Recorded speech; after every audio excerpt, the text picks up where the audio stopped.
Hello again, viewers. Brian here at 3TR, and welcome to another episode of Bat Month, and no, you are not mistaken. I am wearing a Batman mask, and I do happen to have a cape right over there, but I think I'll save that for another video. This time, rather, I am reviewing the sequel to Tim Burton's Batman titled Batman Returns, which was released in 1992 and stars the cast of returning Michael Keaton as Batman, Danny DeVito as the Penguin, Michelle Pfeiffer as Catwoman, and Christopher Walken as the corrupt business tycoon man, Max Schreck.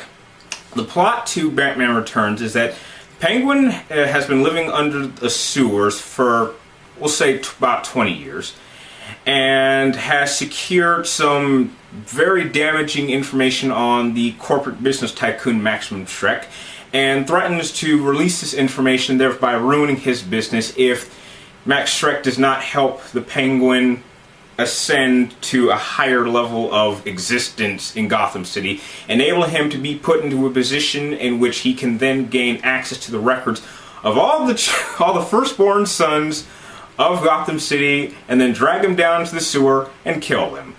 Batman, however, we're not really sure what he's been doing since Batman 1, and Michelle Pfeiffer, who plays Selina Kyle, is a secretary working for Schreck who discovers exactly what his main power plant will be doing, and when she finds out this, Max doesn't particularly like it too much, and he pushes her out a window, and that's really all you need to know about the main four characters. Now, personally, I don't particularly like this Batman quite as much as the first one, maybe because it's taken in kind of a different direction than what I thought the first one led into. However, the one thing that I will absolutely say does top the first one is the cinematography. I absolutely love the atmosphere of this one, how it's kind of around the Christmas time and the snow, and trust me, the movie it's filmed beautifully. I would even say it's filmed almost as beautiful as, you know, Christopher Nolan films are today. It's just check it out.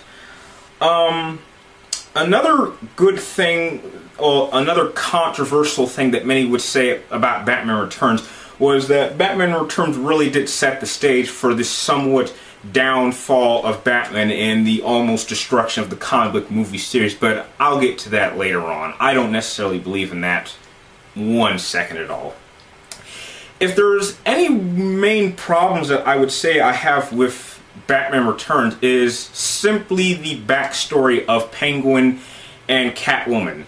Now, as for the first one, this movie really focuses more on the villains than it does Batman himself, but the actual motivations and the backstory to these characters is completely changed.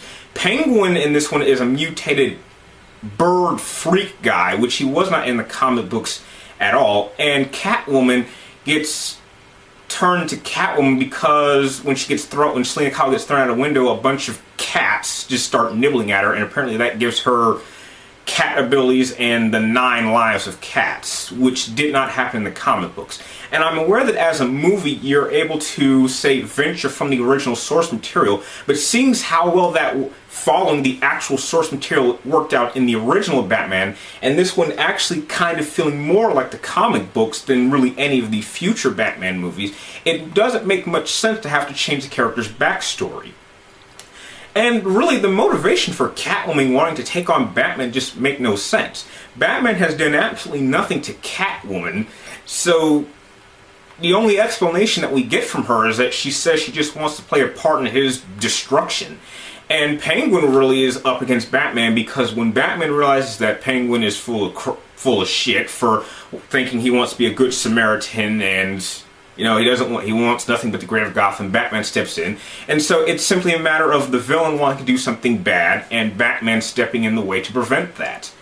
And, you know, it goes from first him wanting to kill the children of the first sons to him then wanting to run for mayor and then frame Batman. And when that doesn't work, it goes right back to his original plot, and then when that fails, he takes it to another level, and instead of wanting to kill the firstborn sons of all of Gotham, he just wants to kill all of Gotham's children, and it just kind of goes to a level that he doesn't seem to have a set plan. It just keeps changing, and that could really harm the standards of any villain, especially since that was never a motivation for Penguin in the comic books.